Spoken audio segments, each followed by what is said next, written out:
Okay guys, we're back at the big farm here.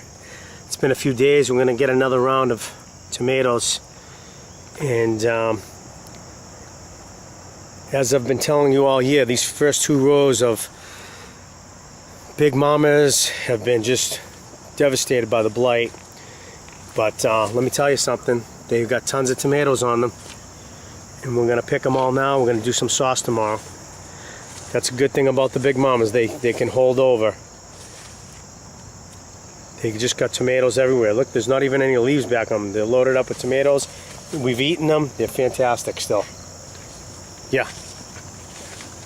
Let me see. What do you got, Tommy? Look at this. Oh, yeah. That's a beauty, Tom. That's just like the one on the front of the package. The Big Mama. Beautiful tomatoes. We'll get them in the bucket, and then we'll transfer them to the flats, Tom, so that we don't crush them, right? Yeah. Okay, let's get them all picked. Oh, look at these bad boys. This is a strange tomato. That's a big paste tomato right there, guys. Alright guys, one other thing I got to show you here. This tomato here, plant. Don't forget, these plants have been hit with everything. They've been hit with blight, hail, all types of everything. Anyways, we're going to get a lot of tomatoes. And this particular tomato, we call it Ray, New Hampshire. My friend got it from a fellow in New Hampshire, and they're beautifully round and they taste absolutely delicious. There's another plant over here. Let me show you. Let's take a look at this other plant over here. All right, guys. So this is the plant right here.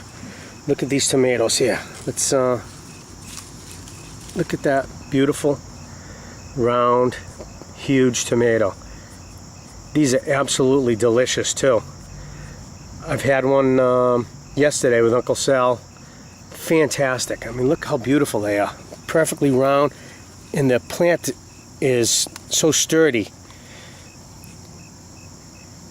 It's a determinate plant. So you know I'm going to be saving some of these seeds from these guys.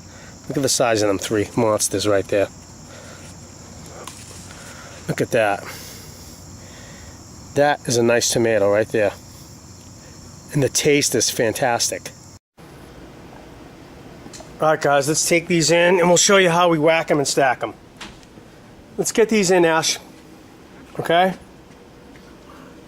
Let's take these in and we'll show them how we rack them. Come on, Belle. You don't need tomatoes. Beat it. Yeah, good girl. Come on. The reason we use the Big Mama tomatoes, guys, is because they hold over so well. So that, you know, obviously if you're picking a tray of tomatoes, you don't have to make it that day. These will hold up to 2 weeks. Actually, in the fall, we've held them up to 3 weeks, and we still have a nice firm tomato. So what we try to do is rate the tomatoes in different colors and get them in each tray. So these would be dark red, maybe in lighter red, then an orange, then somewhat green, and then we'd start to stack them. But that's more in the winter time when, you know, you have to pick a bunch of them, they're falling off, and you have to ripen them inside or off the vine. This particular case, I'm just doing a few trays at a time, so I'm only doing like 2-3 trays, and then I'm going to do a batch of tomatoes. So these are orange. These will take another day or two. So when these orange tray turns all red and they're as deep as the other tray, then bang, we can do our sauce, our batch of sauce. Okay, so that's just one thing. And some of the different kinds of tomatoes, like this here is a San Manzano. This is actually a special type of San Manzano. It's a really big, it's called like a giant. I forget what they call it in Italian. It's a giant version of the San Manzano. These will only hold like maybe 3 or 4 days from what I've seen. They get soft, so I'm going to have to actually pull this. And then the day that I'm going to make my sauce, I'll just grab a bunch of these and put them in with the sauce. Here's another one here. This is, we call it this an Alex plum. It's because we got it from a guy whose name was Alex. He didn't know the name of it. And the telltale sign, from what I've read, of an heirloom is green on top, red on the bottom. So it's more than likely some type of an heirloom, and it's a really big tomato. And that one seems to be holding well also. But hold that, Ash. So the gist of this, guys, is what we'll do is generally I'll fill this tray up with orange ones and then the tray below with green. Then I'll just stack them like so. And then I'll just keep an eye on these later in the fall. And as they start to go, I'll obviously just check them all, and once they're all red enough, we'll do our batch.